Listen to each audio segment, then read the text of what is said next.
अब चलते हैं नेक्स्ट टॉपिक पे, स्टेट्स ऑफ मैटर। मैटर क्या होता है हमने पढ़ लिया, मैटर पार्टिकल से बने हुए थे, उसकी प्रॉपर्टीज भी पढ़ ली। बट स्टेट्स मैटर्स होते किस फॉर्म में है? तो मैटर्स डिफरेंट फॉर्म्स में एग्जिस्ट करते हैं। बेसिकली हमने बचपन से पढ़ रखा है सॉलिड, लिक्विड, गैस। वैसे तो 2 और स्टेट्स डिस्कवर हो चुके हैं पर वो हमारे सिलेबस में नहीं है। अब ये कैसे आते हैं, ये स्टेट्स कैसे फॉर्म होता है? तो पहला हम सब कुछ किसके बारे में पढ़ेंगे? Solid state. इन्होंने यहाँ पे कुछ एग्जांपल्स दिए हैं, pen, book, needle, piece of wooden stick. अभी कह रहे हैं कि सारे के सारे एग्जांपल्स किसके हैं? सॉलिड्स के हैं। वी नो दैट, ऑब्जर्वेशंस क्या है हमारी? They have definite shape, distinct boundaries, fixed volumes, that is have a negligible compressibility. जब उनके वॉल्यूम्स फिक्स्ड है, उनके डेफिनाइट शेप्स है, तो तुम उनको कंप्रेस करोगे तो they are least compressible, they are almost negligible compressible.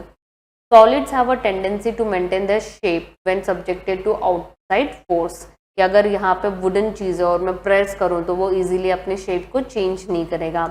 Solids में break under force but it is difficult to change this shape. अगर तुम ज़्यादा फोर्स लगाओगे तो टूट सकते हैं, पर शेप चेंज होना इज़ वेरी डिफिकल्ट। क्यों? क्योंकि दे आर रिजिड। अब ये कह रहे हैं पर there are some exceptional cases हमारे पास सॉलिड में। पहला एक्सेप्शनल केस क्या है? रबर बैंड का। रबर बैंड इज सॉलिड, और अभी मैं कह रही थी सॉलिड तो शेप चेंज नहीं कर सकते, तो रबर बैंड ने कैसे शेप चेंज कर दिया? तो ये these are exceptional cases. Rubber band अपना शेप चेंज करता है, कब तक करेगा? जब तक there is a force on it. जैसे ही तुम फोर्स लीव कर दोगे it will come on its original shape. If excessive force is applied, और एक्सेसिव अप्लाई कर दोगे तो क्या हो जाएगा? They will break. फिर सेकेंड एक्सेप्शनल केस ये क्या कह रहे हैं? शुगर और सॉल्ट। अगर हम उनको डिफरेंट जार्स में रखें तो उनके शेप ले लेते हैं, तो ये भी सॉलिड है, तो हम कहेंगे the shape of each individual sugar और सॉल्ट क्रिस्टल्स रिमेन्स फिक्स्ड। तुम कहोगे कि मैम शेप्स तो चेंज नहीं होता है, पर तुम अगर ग्लास में डाल दोगे तो शुगर सॉल्ट ग्लास के शेप ले लेंगे। मैं अगर बाउल में डाल दूंगी तो बाउल के शेप ले लेंगे, पर अभी तो हमने पढ़ा कि सॉलिड्स तो अपने शेप चेंज नहीं करते। फिर ये कैसे कर रहे हैं? पर अगर हम इंडिविजुअली शुगर के क्रिस्टल्स को देखें, उनके क्रिस्टल्स के पास कैसा शेप है? फिक्स शेप है, तो इसलिए इनको भी हम किस में काउंट करते हैं? सॉलिड में काउंट करते हैं। एंड थर्ड एक्सेप्शनल केस इन्होंने क्या कहा है? स्पंज के बारे में। ठीक है, स्पंज अगेन तुम उनको प्रेस करोगे उसका शेप चेंज हो जाता है। देखो ये क्वेश्चन तुम्हारे एनसीईआरटी में भी है। देखो स्पंज में क्या होता है? There are minute holes. जैसे ही तुम स्पंज पे कोई फोर्स नहीं लगा रहे हो, उन माइन्यूट होल्स में क्या ऑक्यूपाई हो जाता है? एयर ऑक्यूपाई हो जाता है। पर जब मैं उनके ऊपर फोर्स अप्लाई कर रही हूँ स्पंज के ऊपर, तो जैसे ही मैं उनको प्रेस कर रही हूँ वो होल से सारा का सारा एयर क्या हो जाएगा? निकल जाएगा। ठीक है, और इसलिए उसका शेप चेंज हो गया। Sponge has minute holes in which air is trapped, but when we press it, the air is expelled out, और इसलिए वो compress हो जाता है। तो हमने देखा कि कुछ ऐसे हैं जो कि शेप चेंज कर लेते हैं, कुछ ऐसे हैं जो कि फोर्स अप्लाई करने पे स्ट्रेच हो जाते हैं, और कुछ ऐसे भी हैं जो कि कंप्रेस हो सकते हैं। तो this are all exceptional cases. They are solid but still वो क्या कर रहे हैं? इन प्रॉपर्टीज को सेटिस्फाई नहीं कर रहे हैं। फिर आते हैं सेकेंड स्टेट पे, लिक्विड स्टेट पे। लिक्विड स्टेट पे याद रखना है उनके पास कोई फिक्स शेप नहीं होता है, they don't but they have fixed volume. They take the shape of the container, जिसमें भी पोर करोगे उसका शेप ले लेंगे वो। Liquids flow and change the shape, so they are not rigid. ठीक है, एंड इसलिए हम उनको फ्लूइड भी कहते हैं। अब ये कह रहे हैं कि हमने ऊपर देखा था कि सॉलिड्स और लिक्विड्स क्या होते हैं? डिफ्यूज करते हैं। तुमने पानी लिया, फ्यू ड्रॉप्स डाल दिए तो स्प्रेड हो जाएगा, डिफ्यूजन हो जाता है। The gases from the atmosphere diffuse and dissolve in water. तो ऐसे ही सॉलिड भी लिक्विड्स के अंदर डिफ्यूज होते हैं, गैस भी लिक्विड के अंदर डिफ्यूज होते हैं। कि जो गैस का एग्जांपल बहुत ही सिंपल है, जो एक्वेटिक एनिमल्स हैं उनको ऑक्सीजन कहाँ से लेंगे? वो एयर वाला ऑक्सीजन नहीं कंज्यूम कर सकते, उनको डिजॉल्व ऑक्सीजन चाहिए। तो जो ऑक्सीजन एंड कार्बन डाइऑक्साइड की गैसेस जो हमारे एटमॉस्फेयर में प्रेजेंट होती हैं वो डिजॉल्व हो जाती हैं, और उन डिजॉल्व को हमारे एक्वेटिक एनिमल्स क्या करते हैं? यूज करते हैं। All living creatures need to breathe for survival. The aquatic animals can breathe underwater due to the presence of dissolved oxygen in water. Thus, we may conclude that solid, liquid and gases can diffuse into liquids. तीनों की तीनों चीज़ें liquids के अंदर क्या कर सकती हैं? डिफ्यूज कर सकती हैं। rate of diffusion of liquid is higher than that of a solid. This is due to the fact that in liquid state particles move freely and have greater space between them as compared to solid. Solid में intermolecular force भी ज़्यादा, space भी कम, तो इसलिए वहाँ पे इतना possible नहीं जितना लिक्विड में है. ठीक है. अब आते हैं थर्ड स्टेट पे, गैशियस स्टेट पे. तुमने देखा होगा एक सिलेंडर में गैस होती है और उसमें हम कितने न्यूमरस ऑफ बलून्स भर सकते हैं. तो अब हम गैस की प्रॉपर्टीज पढ़ते हैं. अब देखो एक्टिविटी 1.11 में ये क्या कह रहे हैं, तुम्हें 3 सिरेंजेस लेने हैं. ठीक है. और उनका जो आगे का नोजल है उसको किससे लॉक कर देना है, रबर कॉर्क से कर देना है, सील कर देना है तुमने. एक को कुछ नहीं करना है, दूसरे में तुमने पीसेस ऑफ चॉक भर देने हैं और तीसरे में पानी भरना है. अब वो कह रहे हैं कि इनको कंप्रेस करो, सिरे पिस्टन को पीछे से पुश करो. तो तुम क्या देखोगे, कंप्रेशन जहाँ पे चॉक पार्टिकल्स है वहाँ तो क्या होगा, सबसे लीस्ट कंप्रेशन होगा. जहाँ पे खाली है वहाँ पे वो इजीली पुश हो जाएगा और जहाँ पे लिक्विड प्रेजेंट है वहाँ पे मॉडरेट होगा कंप्रेसिबिलिटी. तो यहाँ से हमें क्या पता चलता है, सबसे ज़्यादा कंप्रेसिबिलिटी कहाँ दिखाई देती है, गैस में. Gases are highly compressible as compare to solid and liquid.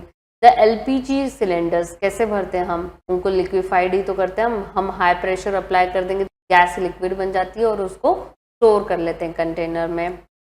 That we get in our home for cooking और the oxygen supplied to the hospitals, ये सारे के सारे कंप्रेस्ड गैस हैं. कंप्रेस्ड नेचुरल गैस जो कि CNG है वो भी क्या है, कंप्रेस्ड है और उनको हम एज अ फ्यूल्स यूज करते हैं. Due to their high compressibility and large volumes of gas can be compressed into a small cylinder and transported easily. तुम्हें दिखने में वो सिलेंडर छोटे दिख रहे पर उनमें गैस कैसी होगी, मैसिव गैस होगी.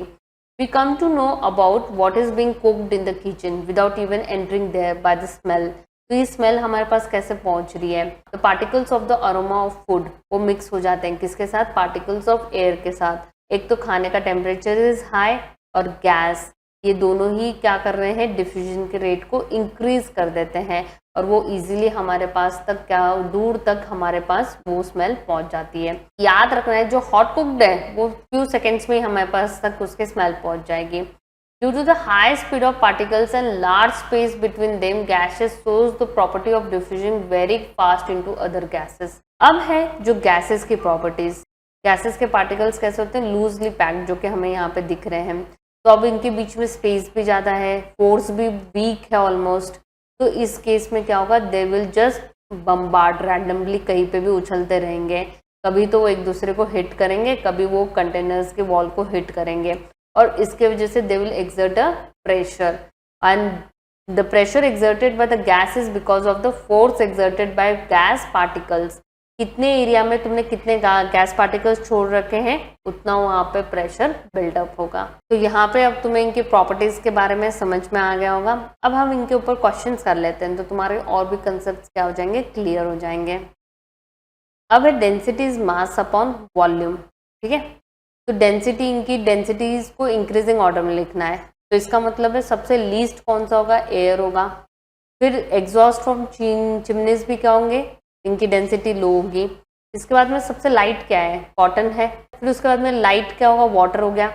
फिर हनी एंड देन लास्ट में आयरन है. तो ये इनका इंक्रीजिंग ऑर्डर यहाँ पर दे रखा है. फिर इन्होंने कहा है कि जो स्टेट्स ऑफ मैटर्स हैं इनकी कैरेक्टरिस्टिक्स लिखो, जो अभी हमने पढ़ी थी. हमने पढ़ा था कि सॉलिड्स के particles are too closely packed, इनके थोड़े लूज है और इनके तो ज़्यादा ही लूज है. फिर इनमें force of attraction is highest, इसमें लेस देन सॉलिड और इसमें सबसे लीस्ट है. अब इनके पास शेप और वॉल्यूम एंड मास सब कुछ डेफिनाइट है. लिक्विड्स में mass and volume are definite और इनमें सिर्फ मास डेफिनाइट होता है, other things are not definite. फिर इसमें है कि इनके पास सबसे लीस्ट एनर्जी होगी. ठीक है, क्यों, क्योंकि उनके पास जब स्पेस ही नहीं है तो मूवमेंट कैसे करेंगे. So there are least kinetic energy. Liquids में they are free to move और सबसे हाईएस्ट काइनेटिक एनर्जी हमें कहाँ मिलेगी, गैसेस में मिलेगी. Solids are least compressible. हमने एक्सेप्शनल केस देखा था स्पंज का. They are higher compressibility than solid and they have the highest compressibility. इसलिए हम गैसेस को लिक्विफाई कर सकते हैं. अभी हमने पढ़ा सब सॉलिड्स में सबसे हाईएस्ट डेंसिटी होती है, इनमें थोड़ी सी लो होगी और इसमें लीस्ट डेंसिटी होगी. अब इन्होंने कहा है कि कुछ इन्होंने पॉइंट्स कहा है, उनके ऊपर तुम्हें क्या करना है, उनके बारे में कमेंट करना है। What is rigidity? The tendency to regain या to maintain the shape is called as rigidity. हम कहते हैं ना रिजिड है, तो इसका मतलब क्या है कि तुम कितनी भी कोशिश कर लो, they will try to maintain their shape.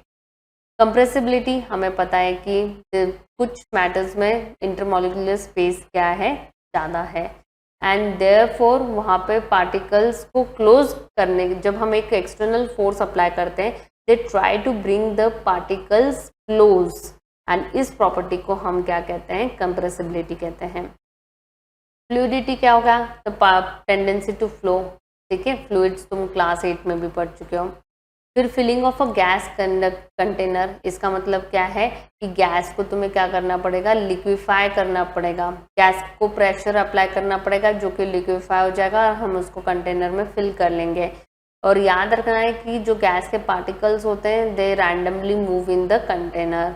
फिर शेप्स, सॉलिड्स के पास क्या है, ऑब्वियसली उनके पास जो मॉलिकुलर फोर्स है वो क्या होता है, मैक्सिमम होता है, स्पेस मिनिमम होता है, और इसलिए उनके जो पार्टिकल्स है दे आर क्लोजली पैक्ड, और इसलिए उनके पास एक डेफिनाइट शेप होता है। काइनेटिक एनर्जी वो एनर्जी होती है जो मैटर के पार्टिकल्स पजेस करते हैं, ठीक है। और याद रखना है सबसे हाईएस्ट काइनेटिक एनर्जी किस में होती है, गैस के पार्टिकल्स में होती है। और व्हाट इज डेंसिटी, अभी हमने पढ़ा, mass upon volume is density. अब गिव रीजन, तो फर्स्ट गिव रीजन है gas fills completely with the vessels in which it is kept. याद रखना है जो गैस के मॉलिक्यूल्स होते हैं उनके बीच में force of attraction, least force of attraction होता है उनके बीच में, और स्पेस मैक्सिमम होता है, और इसलिए वो रैंडमली ऑल डायरेक्शन में मूव करते रहेंगे, और इसलिए वो कंप्लीटली वेसल को क्या कर देते हैं, फिल कर देते हैं।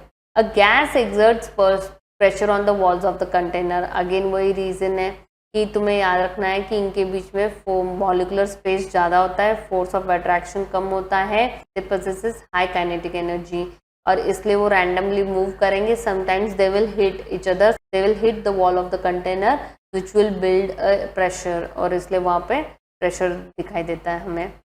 फिर है wooden table should be called a solid, कोई भी कह देंगे, अलमीरा क्यों सॉलिड है ऐसे कह देंगे, तो तुम्हें याद रखना है कि उसके पास फिक्स शेप है, उसकी डेंसिटी हाई है, इट इज़ लीस्ट कंप्रेसिबल, ठीक है। फिर हम कहेंगे फिक्स वॉल्यूम है, तो इस वजह से ये सारी प्रॉपर्टीज तो वो सॉलिड की फॉलो कर रहा है, तो इसलिए वो क्या कहलाया जाएगा, solid. We can easily move our hand in air, but to do same through a solid block of wood, we need a karate expert. Again हम कहेंगे कि जो तुम्हारे वुड के जो वुड का ब्लॉक है उसमें जो पार्टिकल्स है दे आर क्लोजली पैक्ड, उनमें फोर्स ऑफ अट्रैक्शन ज़्यादा है, एंड जो एयर है उसमें जो पार्टिकल्स हैं और उनके बीच में फोर्स ऑफ अट्रैक्शन भी लीस्ट है, तो इजीली हम अपने हैंड को एयर में मूव कर सकते हैं, पर हम वुड से मूव नहीं कर सकते हैं, ठीक है। And last question, liquids generally have lower density as compared to solids, but must have observed that ice floats on water. ऐसे तो आइस को वो करना चाहिए, और आइस तुम्हारे कोल्ड ड्रिंक्स में, जूसेस में ऊपर फ्लोट कैसे करते हुए दिख रही है, तो इसका आंसर फिक्स्ड है। देखो कुछ चीज़ों के आंसर्स तुम्हें एज इट इज लर्न करने पड़ेंगे, तो इसका सिंपल सा रीजन क्या है, ice is a solid but ice has a cage like structures, ठीक है, जिसमें न्यूमरस ऑफ एम्प्टी स्पेसेस है, जहाँ पे एयर क्या हो जाता है, फिलअप हो जाता है। This spaces are large as compare to the spaces present between the particles of water. Thus for a given mass of water, एक सर्टेन अमाउंट ऑफ वाटर में जब तुम वो आइस को डाल रहे हो वो स्पेस को तो ऑक्यूपाई नहीं कर सकता, and the density of ice is less then that of a water, और इसलिए वो क्या करेगा, फ्लोट करेगा। ये कह रहे हैं कि liquid generally have lower density as compare to solids, but you must have observe that ice floats on water. Why? तो इसका तो सिंपल सा आंसर है, आइस सॉलिड है बट उसके पास केज लाइक स्ट्रक्चर्स हैं, there are lots of empty spaces, और ये empty spaces are larger than the spaces between the जो तुम्हारे वाटर मॉलिक्यूल्स हैं, पार्टिकल्स ऑफ वाटर्स हैं, एंड देयरफॉर उसकी डेंसिटी क्या हो जाती है, density is less than water, and इसलिए वो सिंक करेगा। अब हमने ये फॉलोइंग क्वेश्चंस हमने सारे ही डिस्कस कर लिए हैं।